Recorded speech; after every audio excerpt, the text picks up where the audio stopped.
ಎಲ್ಲರಿಗೂ ನಮಸ್ಕಾರ. ಈಗ ಎಲ್ಲ ಸಮ್ಮರ್ ಸೀಸನ್ಗೆ ಬೇಕಾದಂತಹ ರೆಸಿಪಿಯನ್ನೇ ಮಾಡ್ತಿದ್ದೇನೆ.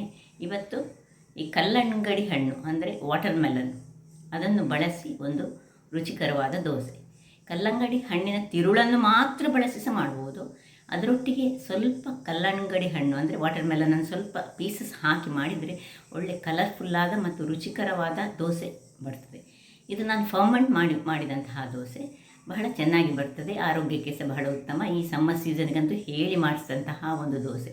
ಹಾಗಾದರೆ ಯಾರೆಲ್ಲ ನನ್ನ ಚಾನಲನ್ನು ನೋಡ್ತಿದ್ದೀರಿ, ಯಾರೆಲ್ಲ ಇನ್ನೂ ಸಬ್ಸ್ಕ್ರೈಬ್ ಮಾಡಿಲ್ಲ, ದಯವಿಟ್ಟು ಸಬ್ಸ್ಕ್ರೈಬ್ ಮಾಡಿ ಸಪೋರ್ಟ್ ಮಾಡಿ ಅಂತ ಹೇಳುತ್ತಾ ಬನ್ನಿ ಯಾವ ರೀತಿ ಇದನ್ನು ಫರ್ಮೆಂಟ್ ಮಾಡ್ಬೋದು ಅಂತ ನೋಡೋಣ. ನಮಸ್ತೆ ಮಿತ್ರರೇ. ಸಮ್ಮರ್ ಸೀಸನ್, ಮನೆಯಲ್ಲಿ ಯಾವಾಗಲೂ ವಾಟರ್ ಮೆಲನ್ ತರ್ತಾ ಇರ್ತೇವೆ. ಕಲ್ಲಂಗಡಿ ಅಂತ ನಾವು ಕನ್ನಡದಲ್ಲಿ ಕರಿತೇವೆ, ಸೊ ಇಂಗ್ಲೀಷಲ್ಲಿ ವಾಟರ್ ಮೆಲನ್. ಇದನ್ನು ಉಪಯೋಗಿಸಿ ಇವತ್ತು ದೋಸೆ, ಇದು ಫರ್ಮೆಂಟ್ ಮಾಡುವಂತಹ ದೋಸೆ. ಈ ಪೀಸಿನ ರೆಡ್ ಪೀಸಸ್ಸನ್ನು ಸಹ ಹಾಕ್ಕೊಳ್ಬೋದು, ಅಥವಾ ಇದರ ತಿರುಳು ಉಂಟಲ್ಲ, ತಿರುಳಿನಿಂದ ಸಹ ದೋಸೆ ಮಾಡ್ಬೋದು. ಎರಡರಲ್ಲಿ ಸಹ ಮಾಡಲಿಕ್ಕಾಗ್ತದೆ. ಈ ವಾಟರ್ ಮೆಲನ್ನ ಪೀಸ್ಗಳಿಂದ ಸಹ ಆಗ್ತದೆ. ಅದಕ್ಕೆ ನಾನೀಗ ಒಂದು 1/4 kg ದೋಸೆ ರೈಸನ್ನು ನೀರಿನಲ್ಲಿ ಹಾಕಿಟ್ಟಿದ್ದೇನೆ. ಒಂದು 2-3 ಗಂಟೆಗಳ ಕಾಲ ಆದರೂ ನೆನೆಯಬೇಕು. ಯಾವಾಗಲೂ ದೋಸೆ ಮಾಡುವಾಗ ಅಕ್ಕಿ ನೆನೆದಷ್ಟು ಅದಕ್ಕೆ ಅದರ ಪೌಷ್ಟಿಕಾಂಶ ಹೆಚ್ಚಾಗಿ ಬರ್ತದೆ.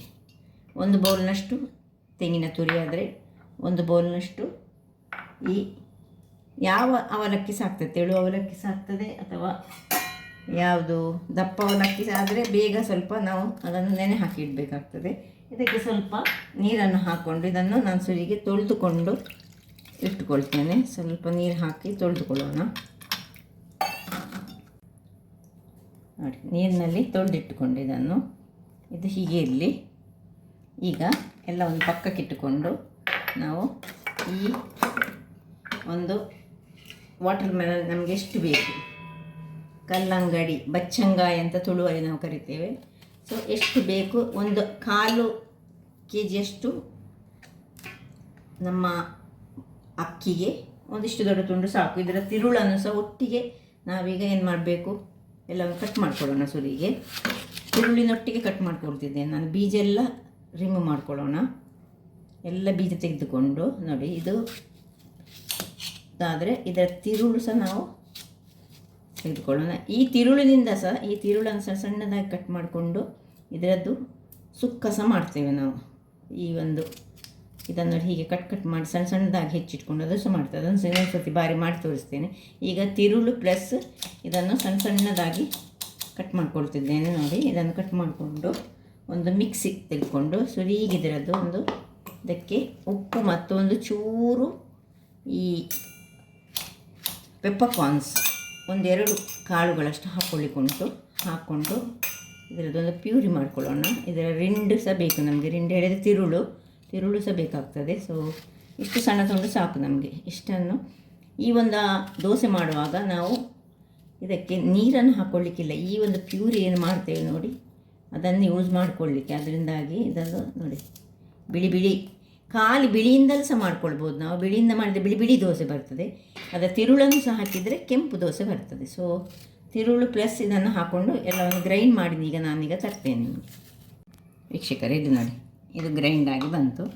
ಈಗ ನಾವು ದೊಡ್ಡ ಮಿಕ್ಸಿಯನ್ನು ತೆಗೆದುಕೊಂಡು ಇದರಲ್ಲಿ ಸುರಿಗೆ ಈ ಅವಲಕ್ಕಿಯನ್ನು ಹಾಕ್ಕೊಳ್ತಿದ್ದೇನೆ. ಅವಲಕ್ಕಿಯನ್ನು ಚೆನ್ನಾಗಿ ತೊಳೆದುಕೊಂಡು ಹಾಕಿದರೆ ಆಯಿತು. ನೋಡಿ, ಇದರಲ್ಲಿ ಸಹ ಏನು ನೀರಿಲ್ಲ. ಈಗ ತೆಂಗಿನ ತುರಿ, ಇನ್ನು ಈ ಅಕ್ಕಿ ಸ್ವಲ್ಪ ಸಹ ನೀರಿಲ್ಲದ ಹಾಗೆ ನಾವು ಮಾಡಿಕೊಂಡು ಇದನ್ನು ಎಲ್ಲ ಅಕ್ಕಿಯನ್ನು ಮೊದಲೇ ಹಾಕ್ಕೊಳ್ತೇನೆ. ಎಲ್ಲ ಅಕ್ಕಿ ಹಾಕ್ಕೊಂಡ ಮೇಲೆ ನೋಡಿ, ಸ್ವಲ್ಪ ಉಪ್ಪು ಮತ್ತು ಇದರದ್ದು ಜ್ಯೂಸನ್ನು ಇದಕ್ಕೆ ಹಾಕೊಳ್ಳೋದು ನೋಡಿಕೊಂಡು ಹಾಕ್ಕೊಂಡ್ರೆ ಆಯಿತು. ಹಾಗೆ ಇದಕ್ಕೆ ನಾನು ಈ ಪೆಪ್ಪರ್ ಕಾರ್ನನ್ನು ಸಹ ಹಾಕ್ಕೊಂಡಿದ್ದೇನೆ. ಸ್ವಲ್ಪ ಒಂದು 4 ಕಾಳುಗಳಷ್ಟು ಮಾತ್ರ ಹಾಕ್ಕೊಂಡ್ರೆ ಆಯಿತು, ಅಥವಾ ಈಗ ಸಹ ಹಾಕ್ಕೊಳ್ಬೋದು ಆಗ ಹಾಕದಿದ್ದರೆ. ಸೊ ಇದನ್ನು ಒಟ್ಟಿಗೆಲ್ಲ ಹಾಕ್ಕೊಂಡು ಈಗ ನೀರು ಹಾಕಲಿಕ್ಕಿಲ್ಲ, ಗ್ರೈಂಡ್ ಮಾಡ್ಕೊಳ್ತೀನಿ ಬರ್ತೇನೆ. ವೀಕ್ಷಕರೇ ನೋಡಿ, ಏನು ಚೆನ್ನಾಗಿ ಬಂತು ನೋಡಿ, ಕ್ರೀಮಿಯಾಗಿ ಬಂತು. ನಾವು ಬೇರೆ ಏನು ಹಾಕಲಿಲ್ಲ, ತೆಂಗಿನ ತುರಿ ಮತ್ತು ಅವಲಕ್ಕಿ ನೋಡಿ ಇಷ್ಟು ದಪ್ಪ ಬೇಕು ನಮಗೆ. ಯಾಕೆಂದರೆ ಚೂರು ನೀರನ್ನು ಸಹ ನಾವು ಯೂಸ್ ಮಾಡಿಕೊಳ್ಳಿಲ್ಲ. ಅದರಿಂದಾಗಿ ಈಗ ಇದನ್ನು ಒಂದು ಪಾತ್ರೆಗೆ ಶಿಫ್ಟ್ ಮಾಡ್ಕೊಳ್ಳೋಣ. ನೀರು ಹಾಕ್ಕೊಳ್ಳಿಕ್ಕಿಲ್ಲ, ಅದರಿಂದ ಜಾಗ್ರತೆಯಲ್ಲಿ ಇದನ್ನು ಒಂದು ಪಾತ್ರೆಗೆ ಶಿಫ್ಟ್ ಮಾಡಿ ನೋಡಿ ಇಷ್ಟು ದಪ್ಪದಲ್ಲಿ ಬೇಕು ನಮಗೆ. ನಾವು ತೆಳು ನೀರು ದೋಸೆ ಮಾಡ್ತಾ ಇಲ್ಲ, ಅದರಿಂದಾಗಿ ದಪ್ಪದ ದೋಸೆಯನ್ನು ಮಾಡೋದ್ರಿಂದ ಈಗ ಇದನ್ನು ಚೆನ್ನಾಗಿ ಕಲರಿಸ್ಕೊಂಡು ಉಪ್ಪು ಹಾಕ್ಕೊಂಡಾಯಿತು. ಈ ಕಲ್ಲಂಗಡಿಯಲ್ಲಿರುವ ಸ್ವೀಟೇ ಅದಕ್ಕೆ ಸಾಕು ನೋಡಿ. ಉಪ್ಪು ರುಚಿಗೆ ತಕ್ಕಷ್ಟು ಉಪ್ಪು ಹಾಕ್ಕೊಂಡಿದ್ದೇನೆ. ಸ್ವಲ್ಪ ಹೀಗೆ ಚೆನ್ನಾಗಿ ಈ ದಪ್ಪ ಬರಲಿಕ್ಕೋಸ್ಕರ ನಾವು ಅವಲಕ್ಕಿಯನ್ನು ಸ್ವಲ್ಪ ಹಾಕ್ಕೊಳ್ಳೋದು, ಇಲ್ಲದಿದ್ದರೆ ಇನ್ನು ಪುನಃ ನೀರು ಆಗ್ತದೆ. ಅದಕ್ಕೋಸ್ಕರ ನಾವು ಸ್ವಲ್ಪ ಒಂದು ಬೌಲ್ನಷ್ಟು ಅವಲಕ್ಕಿಯನ್ನು ಹಾಕ್ಕೊಳ್ಳೋದು ಮತ್ತು ತೆಂಗಿನ ತುರಿ ಹಾಕ್ಕೊಳ್ಳೋದು. ಈಗ ಇದನ್ನು ಚೆನ್ನಾಗಿ ಕಲಸ್ಕೊಂಡಾಯ್ತು ನೋಡಿ.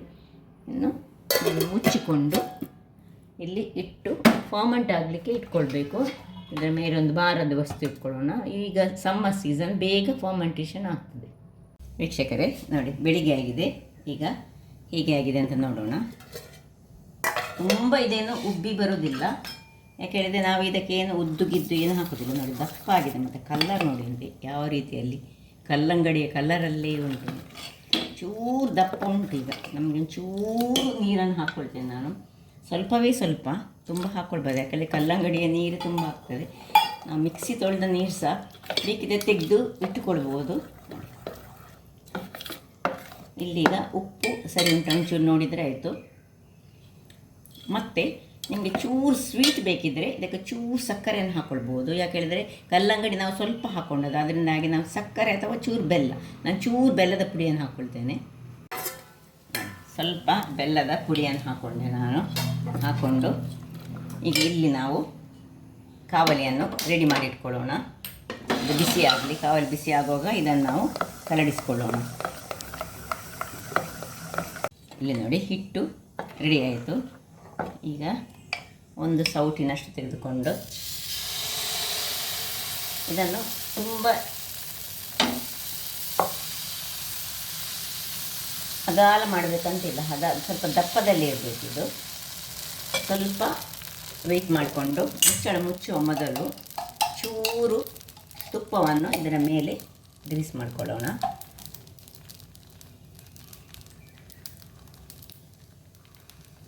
ಇನ್ನು ಮುಚ್ಚಳವನ್ನು ಮುಚ್ಚಿ ಹದಾ ಉರಿಯಲ್ಲಿ ಬೇಯಿಸ್ಕೊಳ್ಳೋಣ. ಜಾಸ್ತಿ ಉರಿಯಲ್ಲಿ ಬೇಯಿಸ್ಕೊಳ್ಬಾರ್ದು, ಮೀಡಿಯಮ್ ಉರಿಯಲ್ಲಿ ಬೇಯಿಸ್ಕೊಳ್ಳೋಣ. ವೀಕ್ಷಕರೇ ಇಲ್ಲಿ ನೋಡಿ, 1-2-3 ನಿಮಿಷಗಳ ಬಳಿಕ ತುಂಬ ಸ್ಮೂತಾದ ಒಂದು ದೋಸೆ ರೆಡಿ ಆಯಿತು ನೋಡಿ. ಎಷ್ಟು ಸಣ್ಣ ಹೋಲ್ಸ್ಗಳು ಸಹ ಬಂದಿದೆ ಇದರಲ್ಲಿ. ನಾವೇನು ಉದ್ದೇನು ಹಾಕಲಿಲ್ಲ. ಬೇಕಿದ್ದರೆ ಹೀಗೆ ನಾವು ಹೀಗೆ ಸಹ ಮಾಡಿ ಇದನ್ನು ಫ್ಲಿಪ್ ಮಾಡಿಕೊಂಡು ಸಹ ಮಾಡ್ಬೋದು, ಅಥವಾ ಡೈರೆಕ್ಟಾಗಿ ಸಹ ಮಾಡ್ಬೋದು.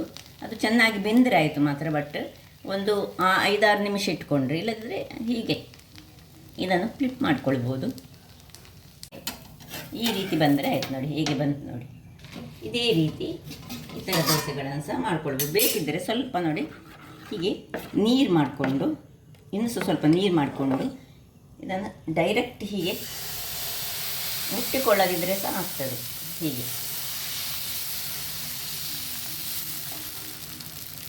ಇನ್ನು ತುಪ್ಪವನ್ನು ಹಾಕೋದು ನೋಡಿ. ಸಣ್ಣ ಹೋಲ್ಗಳು ಬರ್ತದೆ ಇದರಲ್ಲಿ, ಯಾಕೆಂದರೆ ನಾವು ಇದಕ್ಕೆ ಅವಲಕ್ಕಿ ಹಾಕಿದೆ. ಉದ್ದು ಹಾಕದಿದ್ದರೆ ಸಹ ಅವಲಕ್ಕಿ ಹಾಕಿದ್ರಿಂದಾಗಿ ಚೆನ್ನಾಗಿ ಬರ್ತದೆ. ಈಗ ಮುಚ್ಚಿಕೊಂಡು ಬೇಯಿಸ್ಕೊಳ್ಳೋಣ.